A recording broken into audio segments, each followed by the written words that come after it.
ملي كيدخل شهر رمضان بزاف ديال الناس كتكون عندهم تساؤلات على الاشياء اللي كتبطل الصيام واللي ما كتبطلش. مثلا واش غسل الاسنان في رمضان كيبطل الصيام، او واش الا دوشت وانا صايم كيتسمى فطرت، او هل الوضوء مع غسل الفم من مبطلات الصيام. حاولت نبحث على هذه الاسئله وبزاف ديال الاسئله اخرين، وان شاء الله في هذا الفيديو غادي نجاوبوا عليهم مجموعين.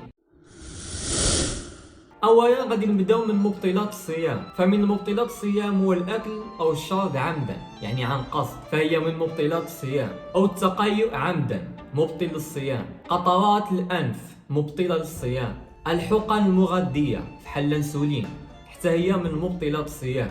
الحيض والنفاس مبطل للصيام. شرب اي نوع من الدواء مبطله للصيام. ايضا سب الله او الدين مبطل للصيام. وللاسف في هذا الشهر رمضان كنشوفوا بزاف ديال الناس كيتشاجروا مع بعضياتهم وكينساو على انهم صايمين وكيسبوا الله او كيسبوا الدين. فالله يعفو على اي واحد في هذا الشهر المبارك.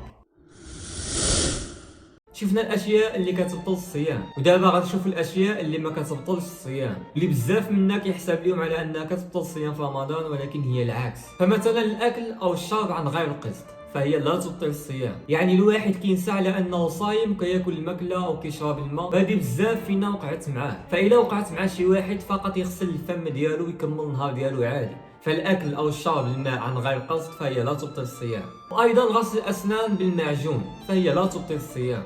ولكن من المستحسن ان الانسان ما يغسلش الفم ديالو في رمضان، فرائحه فم الصائم عند الله كرائحه المسك.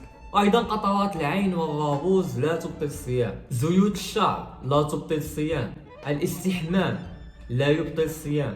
الاستحلام لا يبطل الصيام. فكيلزم على اي واحد يستحلم في رمضان على انه يغسل ويكمل الصوم ديالو عادي. فالاستحلام لا يبطل الصيام. العطر او الرائحه لا تبطل الصيام. التبرع بالدم او تحاليل الدم لا تبطل الصيام. خروج دم من الانف او من الفم فهي ايضا لا تبطل الصيام.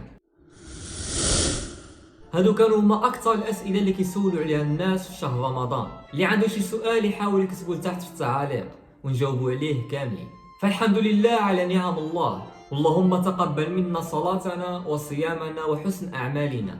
امين امين. ان شاء الله كانت هذه الحلقه الاولى من سلسله رمضان، كنتمنى تعجبكم. ما تنساوش واحد لايك وابوني. تهلاو.